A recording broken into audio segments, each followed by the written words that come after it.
तो hi friends, देखिए ऐसे हिंदी आज फर्स्ट सिटिंग का क्वेश्चन पेपर मेरे पास है और मैं इसको अभी सॉल्व करके आपको दिखाऊंगा। इसमें टाइम लगेगा, अच्छा खासा टाइम लगेगा क्योंकि क्वेश्चन इस बार अच्छा खासा पूछा गया। ठीक है, तो चलिए शुरू करते हैं। 29 जुलाई का पहला पेपर जो कि सेकेंड सिटिंग में पूछा गया था। ठीक है, सेट 1 और सेकेंड हाफ में ये एग्ज़ाम हुआ था और कल आप लोग का एग्ज़ाम होगा, जिनका भी सब के लिए ध्यान देना है और जो लोग एग्ज़ाम दे गए हैं वो लोग अपना आंसर मैच कर लीजिएगा। ठीक है, तो 4 year undergraduate program semester 1 Kolhan university Chaibasa ऐसे हिंदी सेट 1 2025 का एग्जाम है। 24 लिखता है, फुल मार्क्स 50, पास करने के लिए चाहिए आपको 20 नंबर और मुझे लगता है हर कोई पास करेगा, शायद ही कोई कैंडिडेट होगा जो फेल करेंगे, 1-2। टाइमिंग 2 घंटा। देखते हैं तो हमारा यहाँ पे पहला प्रश्न क्या है, ग्रुप ए का 1 मार्क्स वाले 5, बहुत इजी प्रश्न है। निम्नलिखित में से कौन सा संज्ञा का भेद नहीं है? तो संज्ञा के 5 भेद होते हैं, इसमें से समूहवाचक भी है, भाववाचक भी है, व्यक्तिवाचक भी है, परंतु जो निष्ठावाचक है यह संज्ञा का भेद नहीं है। सो दिस इज आंसर कि यह संज्ञा का भेद नहीं है। ठीक है, तो 4 नंबर जो टिक किए होंगे सही है। अगला है हमारा संज्ञा के 5 भेद हैं, सर्वनाम से क्वेश्चन है। ठीक है, जिस सर्वनाम से किसी निश्चित वस्तु का बोध न होता हो वह क्या कहलाता है? तो जिससे निश्चित का बोध नहीं होता उसे अनिश्चयवाचक बोलते हैं। तो हमारा 4 नंबर हो जाएगा सही आंसर, अनिश्चयवाचक। संज्ञा के 5 भेद होते हैं, सर्वनाम के 6 का भेद होता है। ठीक है, चलिए तो भेद से क्वेश्चन आ रहा है, आगे देख लेते हैं। नेक्स्ट हमारा विशेषण, विशेषण से क्वेश्चन आया। संज्ञा हो गया, सर्वनाम हो गया, विशेषण से प्रश्न आ रहा है कि जिस विशेषण से किसी वस्तु के रंग, आकार, अवस्था, गुण, स्थान, कला का बोध होता है वह क्या कहते हैं? तो गुण, स्थान, कला, यहाँ पे देखिए गुण दिया तो गुणवाचक हो जाएगा हमारा। ठीक है, ये गुणवाचक विशेषण। और विशेषण के कितना भेद होता है? 4 को भेद होता है। संज्ञा का 5, सर्वनाम के 6, विशेषण के 4। ठीक है, अब आ रहा है क्रिया। क्रिया से भी क्वेश्चन आ गया, देखिए सबसे क्वेश्चन आ रहा है क्रिया। तो क्रिया संरचना की दृष्टि से क्रिया के कितने भेद होते हैं? तो क्रिया के 2 भेद होते हैं, सकर्मक क्रिया और अकर्मक क्रिया। तो यहाँ पे हमारा 2 आंसर हो जाएगा। ठीक है, संज्ञा के कितने? 5, सर्वनाम के कितने? 6, विशेषण का कितना? 4 को, क्रिया का कितना? 2 को। समास का कई गो होता है? समास का भी 6 गो होता है और संधि का 3 गो होता है। इतना है तो पढ़ना ही है आपको। ठीक है, उपसर्ग प्रत्यय का प्रकार नहीं पूछ जाएगा, कितना भेद होता है वो नहीं पूछ जाएगा, फिर भी उपसर्ग का 3 गो होता है, प्रत्यय का 2 गो होता है। ठीक है, अगला है विद्यालय शब्द संधि विच्छेद करें। तो संधि विच्छेद के 3 भेद होते हैं, स्वर संधि, व्यंजन संधि और विसर्ग संधि। और विद्यालय है विद्या जोड़ आलय, विद्या जोड़ आलय, यह स्वर संधि के उदाहरण है। क्यों? क्योंकि यहाँ पे देखिए अ आ स्वर वर्ण का प्रयोग किया गया है।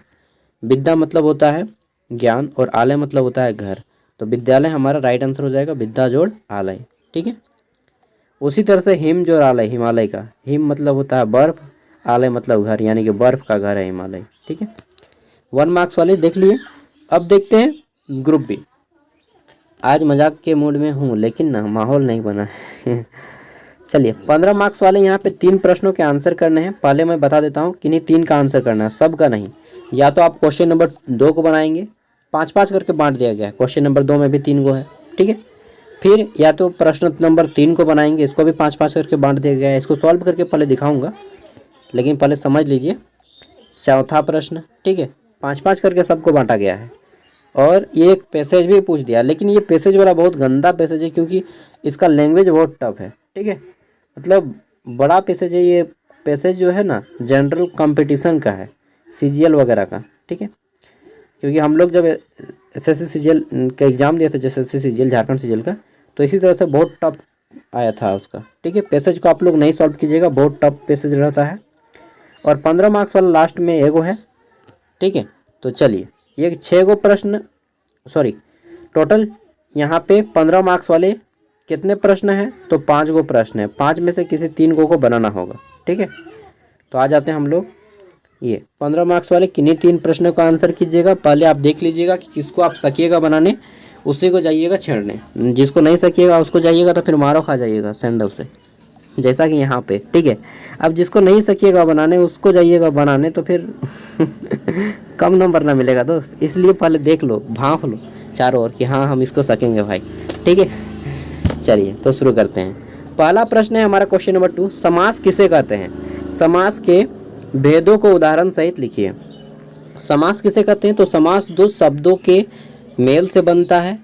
ठीक है, दो शब्दों के मेल से बने नए शब्द को समास बोलते हैं। समास का अर्थ होता है छोटा करना या संक्षिप्त करना। ठीक है, समास के 6 गो भेद होता है। कौन कौन? तो तत्पुरुष, कर्मधारय, बहुब्रीहि, अव्ययभाव और द्वंद्व एवं द्विगु, ये 6 गो भेद होता है। कल मैंने कराया था आप लोगों को। ठीक है, 3 गो पार्ट बनाया है, पार्ट 1, पार्ट 2 और पार्ट 3, तीनों को देख लीजिए। इंग्लिश वाला नहीं पूछा है, इंग्लिश हिंदी वाला नहीं पूछा है अभी तक, इसमें हो सकता है आपको पूछे, कोई गारंटी नहीं है। दूसरा प्रश्न बोला गया है, निम्नलिखित में से किन्हीं 5 शब्दों का संधि विच्छेद करें। तो देवालय का क्या होगा? देव जोड़ आलय। कविंद्र का क्या होगा? कवि जोड़ इंद्र। विद्यालय का क्या होगा? विद्या जोड़ आलय। विद्यार्थी का विद्या जोड़ अर्थी। महोदय का महा जोड़ उदय। ठीक है, तो ये 5 गो तो हो गया, बाकी और भी आप करना चाहे तो कर सकते हैं। पुस्तकालय का पुस्तक जोड़ आलय। गृह कार्य का गृह जोड़ कार्य। ठीक है, समय अनुसार समय जोड़ अनुसार। परोपकार पर जोड़ उपकार। ठीक है, इसमें आपका विसर्ग संधि हो जाएगा, परह जोड़ उपकार। आगे देख लेते हैं। तो नेक्स्ट आता है हमारा ग्रुप सी। ठीक है, अरे बाप रे कितना मोटा हो गया भाई साहब, थोड़ा इसको पतला कीजिए। चलिए पतला कर दिए। तो हमारा प्रश्न क्या है? निम्नलिखित में से उपसर्ग में से आपको बताना है किन्हीं 5 का 2-2 उपसर्ग बनाना है। तो देखिए इस सब से बनाइए, ज़्यादा जल्दी बनेगा। अधि से क्या हो जाएगा? संस्कृत उपसर्ग से बनाइए तो ज़्यादा जल्दी बनेगा। अधि से बन जाएगा अधिकार, अगर हम कार में अधि जोड़ दें। उपसर्ग मतलब पहले जोड़ा जाता है। अधिकार हो जाएगा, इस तरह से लिख दीजिएगा, बराबर अधिकार। और क्या होगा? अधि अधि अधि अधिकार, अधिभार, अधि जोड़ भार बराबर हो जाएगा अधिभार। ठीक है, आगे देख लेते हैं नेक्स्ट।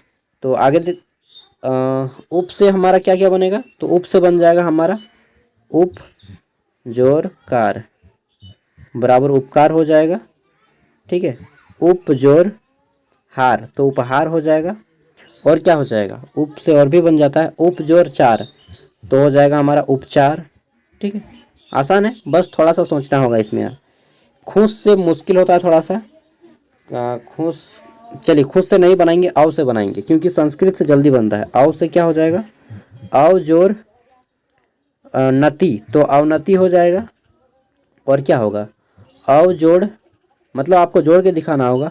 अव जोड़ सर तो हो जाता है हमारा अवसर।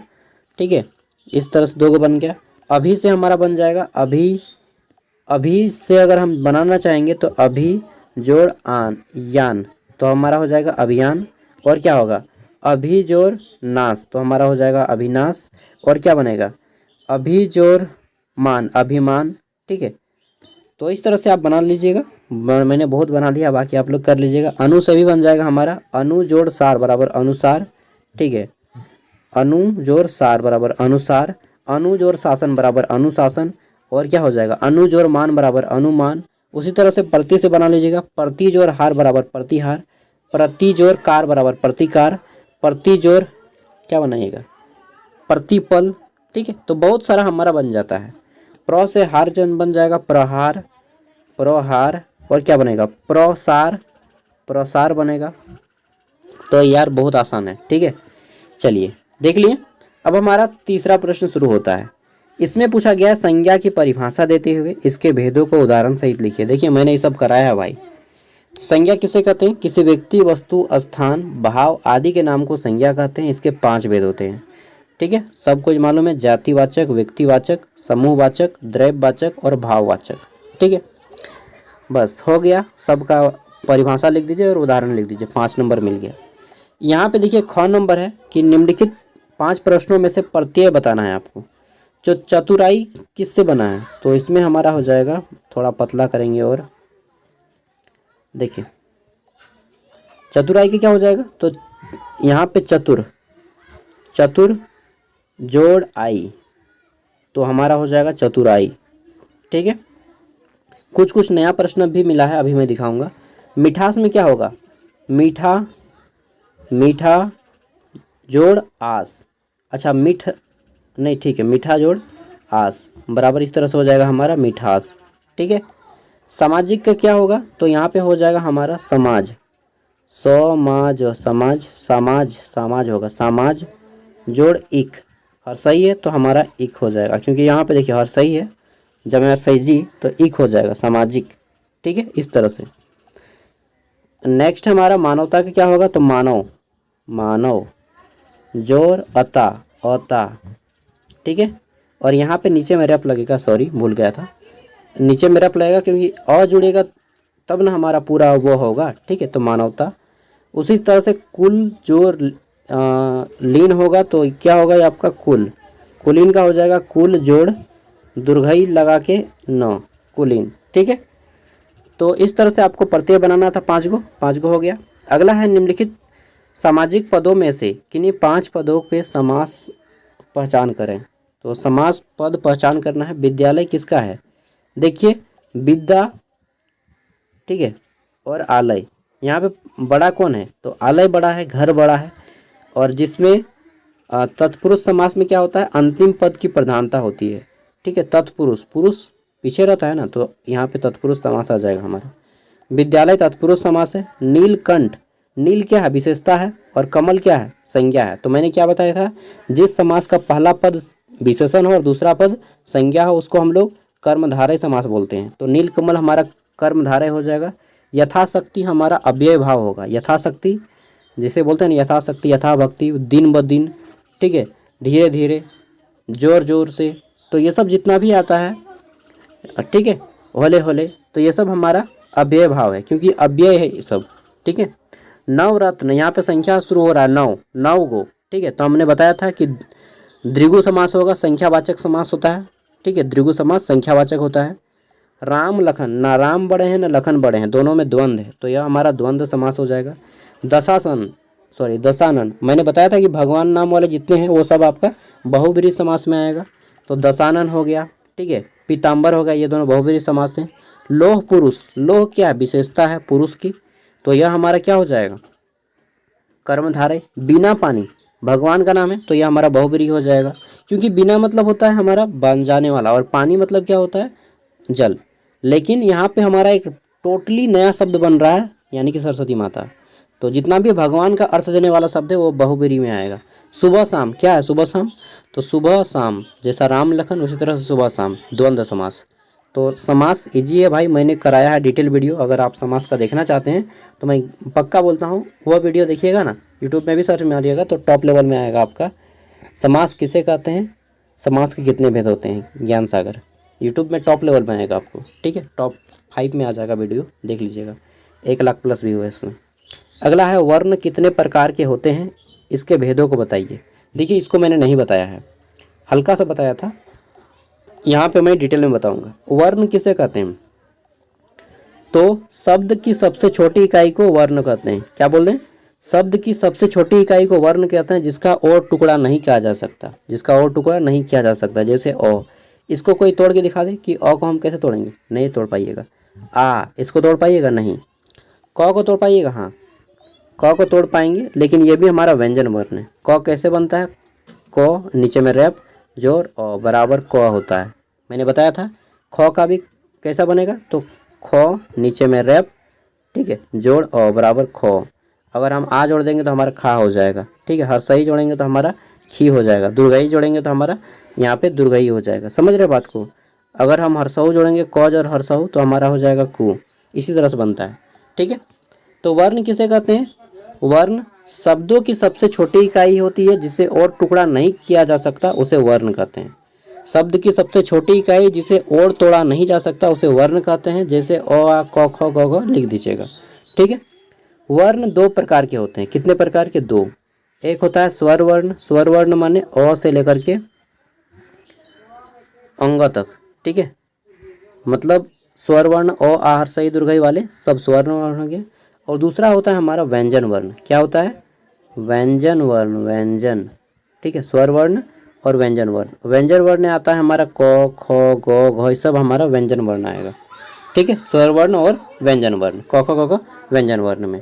ठीक है, स्वर्ण वर्ण की संख्या कितनी होती है ये भी बता देता हूँ। ओ आ जो होता है आपका ये 11 होता है, ठीक है। री को नहीं काउंट किया जाता, ये जो री होता है ना इसको काउंट नहीं किया जाता है, ठीक है। स्वर वर्ण की संख्या कितनी है 11। व्यंजन वर्ण की संख्या कितनी है, तो व्यंजन वर्ण की संख्या है हमारा 41, कुल मिला के 52 होता है, ठीक है। इसमें व्यंजन वर्ण में संयुक्ताक्षर भी आ जाता है, जैसे हक्ष त्र ज्ञ स्र, ठीक है, ड़ ढ़, ठीक है, ये सारे भी आ जाते हैं। री, समझ गए, हाँ।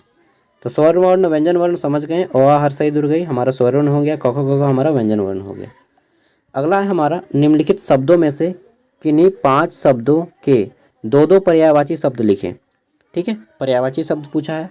अग्नि का क्या होता है, आकाश, अनल, पावक, ठीक है। आँख का नयन होता है, और क्या होता है, नयन होता है, लोचन होता है, ठीक है।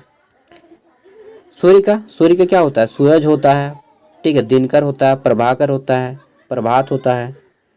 अगला है पवन, पवन का क्या होता है, तो समीर होता है, और क्या होता है, हवा होता है, ठीक है।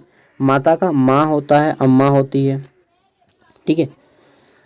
नेक्स्ट हमारा अगला है पानी का क्या होता है, तो जल होता है, नीर होता है, और होता है बहुत सारा होता है, अमृत होता है। नदी का क्या होता है, तो सरिता, सलीला, ठीक है। आकाश का क्या होता है, तो नभ होता है, गगन होता है। चांद का क्या होता है, तो चांद को बोलते हैं चंद्रमा, और क्या बोलते हैं, शशि बोलते हैं, मयंक बोलते हैं, राकेश बोलते हैं। फूल को क्या बोलते हैं, तो कुसुम बोलते हैं, और क्या बोलते हैं, कुसुम, सुमन, प्रसून, ये सब बोला जाता है, ठीक है। सब आसान आसान है, मुझे तो टफ नहीं लग रहा है यार।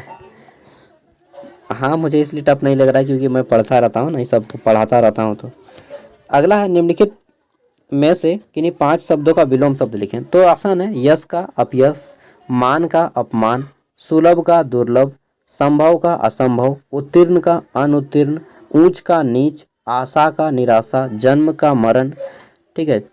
प्रशंसा का अपमान, अपना का पराया, ठीक है।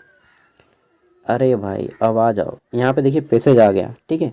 तो पैसेज जो है यहाँ पे ये देखिए क्वेश्चन नंबर 5, यहाँ पे 5 मार्क्स वाले 2 में बांटा गया है इसको, ठीक है, 5 × 2। तो यहाँ पे हमारा पहला पैसेज का पूछा गया है कि उपयुक्त, जो हमारा उक्त मतलब होता है ऊपर, और निम्न मतलब होता है नीचे लिखा हुआ। तो उक्त गद्यांश का उचित शीर्षक दीजिए। तो इसका उचित शीर्षक होगा मानव, ठीक है, ममत्व की प्रतिमूर्ति। बाकी मैंने पैसेज को पढ़ा ही नहीं। कवि की परीक्षा का निष्कर्ष क्या है, तो यहाँ पे अगर आप पढ़ना चाहेंगे तो पढ़ सकते हैं। बाकी पैसेज को मैं कहूँगा कि मत बनाइए, बहुत गंदा पैसेज है, ठीक है। मतलब आप समझ ही नहीं पाएंगे, इतना शुद्ध हिंदी में लिखा है। जैसे मानव ममत्व की प्रतिपूर्ति है, वह अपने में इतना रमा हुआ है कि संसार को अपनेपन के रंग में डुबोकर ही देखता है। जगत की अन्य वस्तुओं के साथ मेरा क्या संबंध है, मेरी स्थिति मेरी सापेक्षता में क्या महत्व रखती है। यही एक बात अनेक रूपों में उनके मन में बनी रहती है। अपने को जगत की भिन्न भिन्न वस्तुओं को ढूंढ निकालने का प्रयत्न करता है। मतलब लग रहा है कि कोई लेक्चर दे रहा है ज्ञानी बाबा, ठीक है, जो आउट ऑफ माइंड जा रहा है, फिलोसफिकल टाइप से इसको लिखा गया है, ठीक है। यहाँ पे क्वेश्चन क्या पूछा है हमारा कि कवि की परीक्षा का निष्कर्ष क्या है। पढ़ के देख लो, थोड़ा सा निष्कर्ष निकाल पाओगे तो निकल जाएगा, लेकिन टाइम लगेगा, ठीक है। इसको आपको समझना होगा, और ये शुद्ध हिंदी में है, काफ़ी शुद्ध हिंदी में। तो मैं बोलूँगा कि पैसेज को बनाना मूर्खता होगी आपकी, ठीक है, इसलिए इसको ना बनाएं। कविता इसकी इसी जिज्ञासा वृत्ति का प्रतिफल है।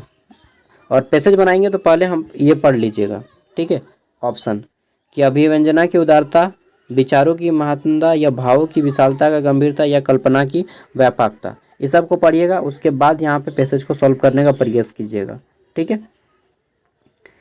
तो देखिए यहाँ पे पढ़ते जाइएगा, और इसी तरह से जैसा मार्क किया गया है उसी तरह से आप लोग भी मार्क कर लीजिएगा, ठीक है। बाकी मैं कहूँगा पैसेज को मत बनाइएगा, क्योंकि पैसेज बहुत गंदा रूप से बनाया गया है, ठीक है। आगे देख लेते हैं। तो नेक्स्ट 5 गो पैसेज से क्वेश्चन आया था, ठीक है। 4 नंबर हमारा है यहाँ पे। अच्छा, पैसेज जो है आपका ये 10 नंबर का है यार, तो मुझे सॉल्व करके दिखाना होगा ना। चलिए सॉल्व करके देखते हैं हम लोग भी। तो यहाँ पे हमारा पहला प्रश्न क्या है, ये तो हो गया, पहला प्रश्न तो सॉल्व हो गया हमारा, ठीक है। दूसरा प्रश्न है कवि की परीक्षा का निष्कर्ष क्या है। 1 मिनट में पढ़ लेता हूँ वीडियो को रोक के। सॉरी दोस्तों, ये पैसेज मैं नहीं सॉल्व करूँगा, क्योंकि सही मैं नहीं कर पाऊँगा। ठीक है। इसमें जिस भाषा का प्रयोग किया गया है वह जो है फिलोसफिकल लैंग्वेज का प्रयोग किया गया है, ठीक है। और जो कि मतलब यह किसके लेवल का भाषा है मालूम है? जो हिंदी में जो नेट का एग्ज़ाम देते हैं, ठीक है, उस लेवल का यह पैसेज है, ठीक है। बाकी फिर भी देख लीजिए। तो यहाँ पे ख नंबर है हमारा, कवि की परीक्षा का निष्कर्ष क्या है, ठीक है। तो कवि की परीक्षा का निष्कर्ष है भावों की विशालता और गंभीर्य, ठीक है। चलिए यार छोड़िए, इसको मैं नहीं सॉल्व करूँगा, जिसको नहीं रखूँगा उसको फालतू में काहे ले ख़राब कर दूँगा, ठीक है। तो ये पैसेज को मैं सॉल्व नहीं किया हूँ, सॉरी, क्योंकि इसमें बहुत ज़्यादा टफ लैंग्वेज प्रयोग किया गया है। नेक्स्ट है हमारा अगला प्रश्न, यहाँ पे 5 नंबर का, निम्नलिखित विषयों में से किसी एक विषय का पल्लवन करें। अब मैंने पल्लवन के बारे में नहीं बताया है, जान लीजिए पल्लवन क्या है। पल्लवन मतलब विस्तार से लिखना, किसी छोटे से मुद्दे को विस्तार से लिखना, मतलब समझ सकते हैं कि विस्तार देना। पल्लवन का उल्टा होता है छोटा, ठीक है। पल्लवन मतलब होता है बड़ा रूप, क्या होता है? बड़ा रूप। पल्लवन कहते किसे हैं? तो किसी भाव को विस्तार पूर्वक लिखना पल्लवन है, ठीक है। विस्तार पूर्वक लिखना पल्लवन है, यानी कि बड़ा रूप है, ठीक है। पल्लवन का विलोम होता है, यानी कि विपरार्थक शब्द होता है संक्षिप्त। संक्षिप्त मतलब होता है छोटा रूप, पल्लवन मतलब होता है बड़ा रूप, ठीक है। तो पूछा क्या क्या है, छात्र जीवन में अनुशासन का महत्व, तो बस लिख देना है, ठीक है। एक विषय पे लिखना है, या तो छात्र जीवन पे अनुशासन का महत्व लिखना है एकदम निबंध जैसा, या फिर शिक्षा का महत्व, ठीक। कोई एक टॉपिक पे आपको निबंध जैसा लिखना है। छठा जो प्रश्न है यहाँ पे मुंशी प्रेमचंद का साहित्यिक परिचय पूछा गया है। मुंशी प्रेमचंद हर कोई जानते हैं, लेकिन साहित्यिक परिचय पढ़ के नहीं गए, क्यों? सिलेबस में है ही नहीं, आउट ऑफ सिलेबस क्वेश्चन ही है, ठीक है। बाकी मुंशी प्रेमचंद का बचपन का नाम धनपत राय था, ऐसा पढ़ लेना है, ठीक है। मुझे भी नहीं एग्जैक्टली मालूम है, क्योंकि मैंने 12th में अपना खौठा लिया था और इंग्लिश लिया था, मैंने हिंदी को नहीं पढ़ा था, ठीक है। मैं 10th तक ही हिंदी पढ़ा हूँ, उसके बाद 12th से मैंने हिंदी को हटा दिया, इंग्लिश और खौठा लिया था, ठीक है। नेक्स्ट है हमारा ईदगाह कहानी का प्रतिपाद अपने शब्दों में लिखें। तो ईदगाह वही हामिद वाला कहानी, एक बार सुना था, हामिद रहता है ना जो अपनी दादी के लिए चिमटा लाता है, ठीक है। तो वही ईदगाह कहानी का प्रतिपाद अपने शब्दों में लिखना है। बस आप लोग पढ़ लीजिएगा थोड़ा सा ईदगाह कहानी और मुंशी प्रेमचंद का, ठीक है। तो thank you, all the best आप सभी को, अच्छे से एग्ज़ाम दीजिए। बाकी अगर आपने नहीं देखा है तो सभी का मतलब व्याकरण अच्छे से पढ़ के जाइए, ठीक है। क्या क्या व्याकरण में मैंने 3 को टॉपिक करवाया है यार, अगर आप 1.5 घंटा देखिएगा ना तो तीनों आपका टॉपिक ख़त्म हो जाएगा। आधा घंटा करके 3 को वीडियो है, part 1 part A B C करके, ठीक है। मतलब पार्ट 1 पार्ट 2 और पार्ट 3 करके हमारा 3 को वीडियो है। तीनों अगर आप देख लीजिएगा तो सच बता रहा हूँ आपका फेल तो कोई नहीं करवा पाएगा, मतलब आप यहाँ से हर एक क्वेश्चन को सॉल्व कर सकते हैं, ठीक है। बाकी पल्लवन बता दिया कि बड़ा रूप भाव को विस्तार देने का रूप होता है, और वहीं हमारा वर्ण तो भाषा की सबसे छोटी इकाई होती है, और इसके 2 भेद होते हैं, स्वर वर्ण व्यंजन वर्ण, ठीक है। चलिए आज मैं पूछता हूँ, प्रश्न ये है हमारा, ठीक है, जमशेदपुर शहर किस नदी के किनारे स्थित है? चलिए बताइए, जमशेदपुर शहर किस नदी के किनारे स्थित है? और ये बताइएगा कि चाईबासा शहर किस नदी के किनारे स्थित है, ठीक है। जमशेदपुर शहर किस नदी के किनारे स्थित है और चाईबासा शहर किस नदी के किनारे स्थित है? आप लोग यहाँ के निवासी हैं, आना चाहिए आपको इतनी। और तीसरा ये है, झारखंड की सबसे बड़ी नदी कौन है? 3 को बताइए, आज नदी के बारे में मैंने पूछा है। Thank you, bye, all the best, अच्छे से एग्जाम दीजिए, एक भी क्वेश्चन मत छोड़ के आइए, मैच करे या ना करे, ठीक है। It doesn't matter. बाकी आप पढ़ लीजिएगा, इतना तो पक्का है कि आपको कोई फेल नहीं करा पाएगा मेरे से, अगर जितना भी मैंने गाइड किया वो सब आप वीडियो देख के जाइएगा तो। Thank you, bye bye.